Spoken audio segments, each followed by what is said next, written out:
étagères qui fatiguent sous le poids de merveilles oubliées et les étoffes chargées d'histoire. April sent régulièrement l'appel vibrant de son sixième sens, ce don qui fait d'elle une intermédiaire entre deux mondes. Des ombres d'un autre temps murmurent autour d'elle, cherchant à révéler leurs secrets enfouis.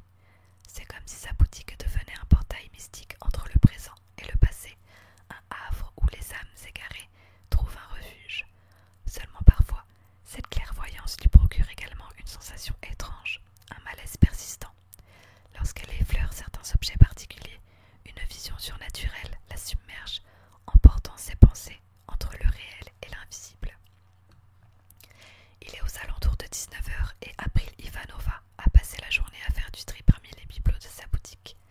Elle a soigneusement réarrangé les présentoirs pour mettre en avant certaines pièces, dont ce lustre en cristal de l'époque victorienne qu'elle a dépoussiéré, non sans difficulté, vous vous en doutez bien.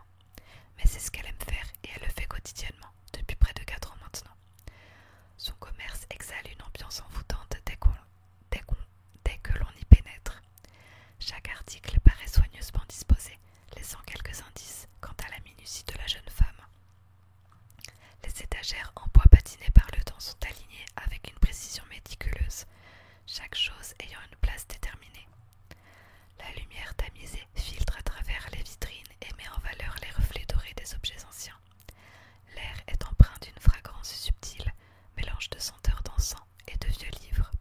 Les murmures du passé semblent résonner dans chaque coin, évoquant des récits oubliés et des vies lointaines. Les murs sont ornés de tapisseries délicates et de tableaux aux couleurs fanées, comme autant de fenêtres ouvertes vers des époques révolues. Malgré la rigueur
jusqu'à son bureau, un comptoir ancien en bois de chêne, et examine l'objet de plus près.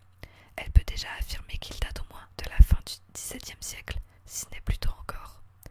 Avec des gestes délicats, elle ouvre l'étui et en retire son contenu. La longue vue est tout simplement sublime. Jessie n'avait au moins pas menti à ce sujet. April plisse les yeux pour observer les détails. Elle constate que la lunette se ferme par un mécanisme ingénieux et bien curieux. Elle fait tourner l'instrument entre ses fins doigts afin de ne louper aucune information avant de tenter quoi que ce soit. C'est alors qu'elle voit l'inscription en latin, très certainement mise en relief grâce à de vraies feuilles d'or, une technique coûteuse et nécessitant une maîtrise particulière. Tempora sufferint nubi. La suite n'est pas visible, complètement effacée par le temps.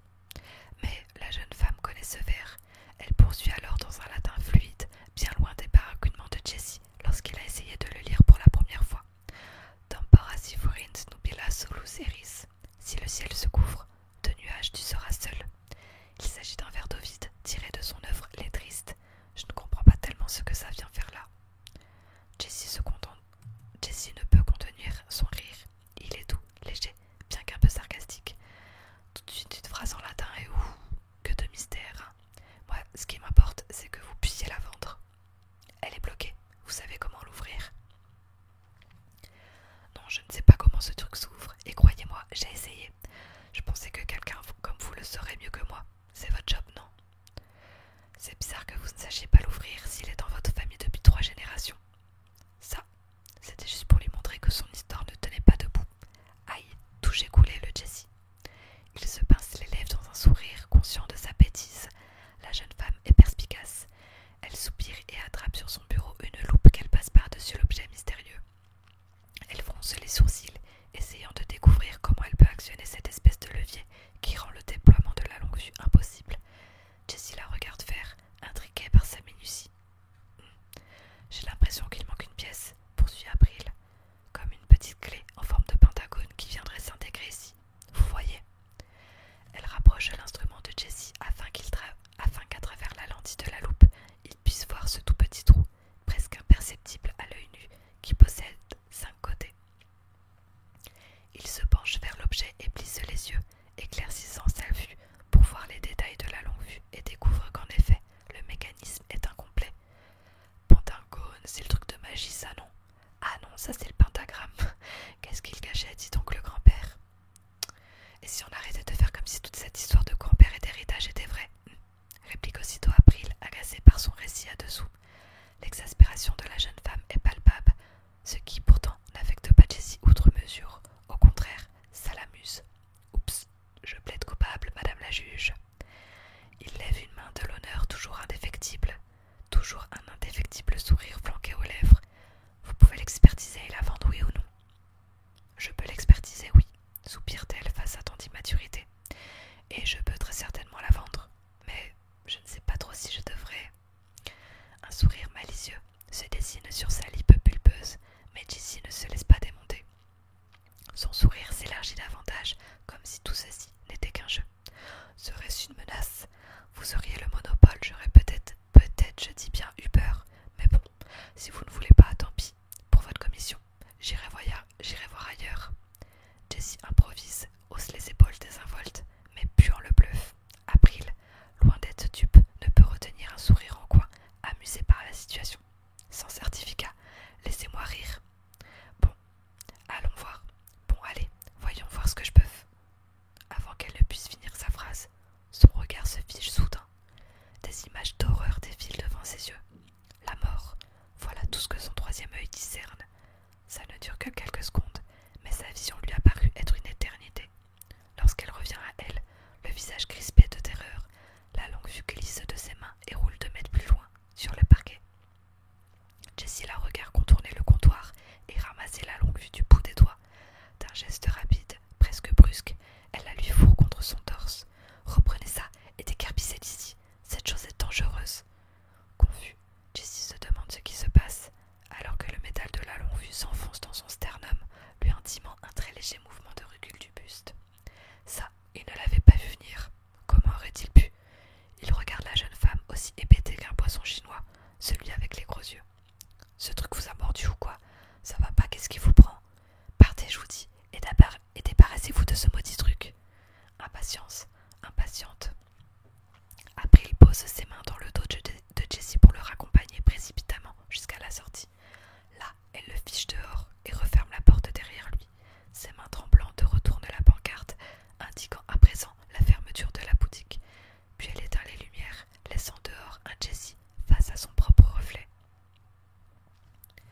Depuis 15 minutes, April tourne en rond dans son salon, tel un animal sauvage enfermé dans une cage.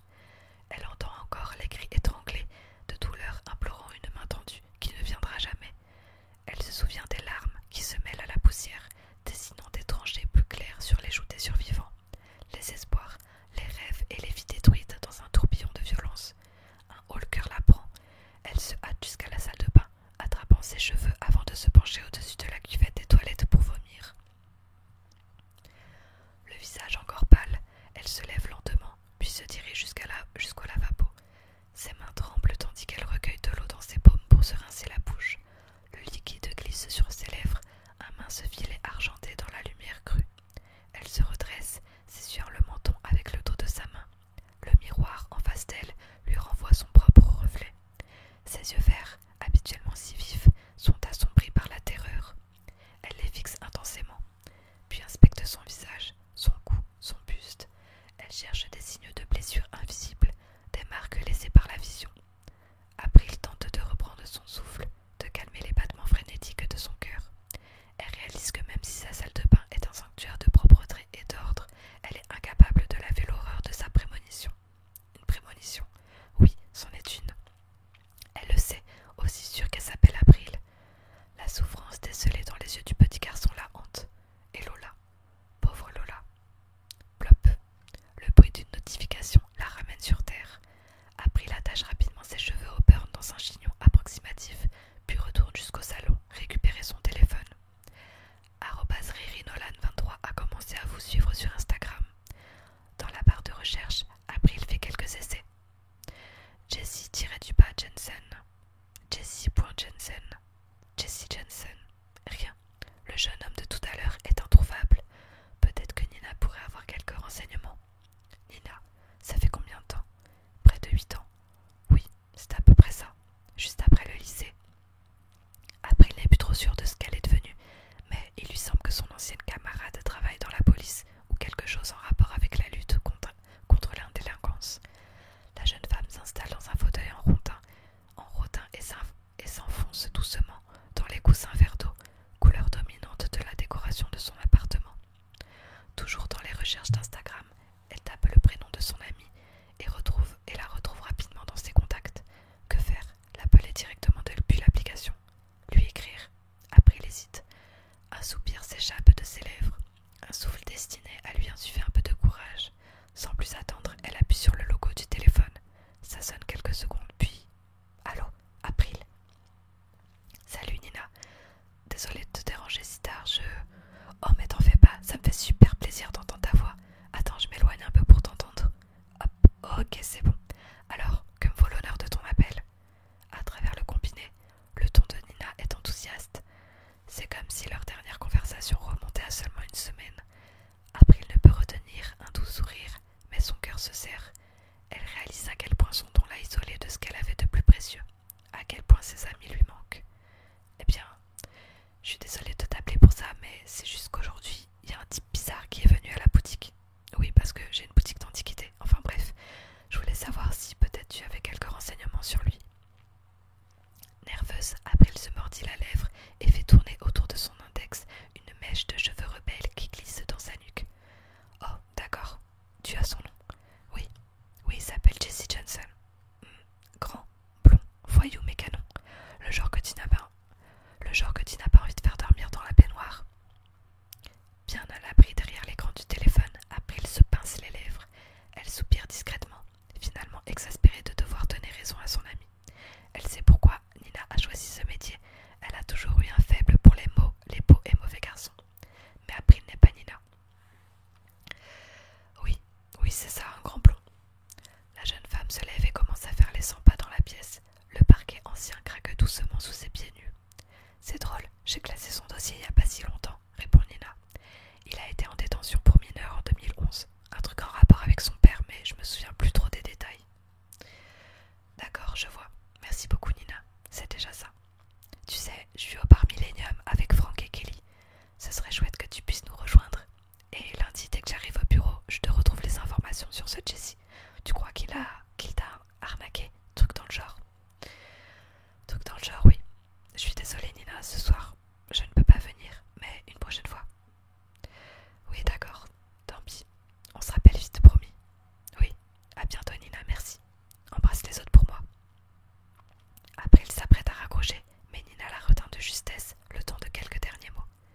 Tu m'as manqué, tu sais, ma musaraigne.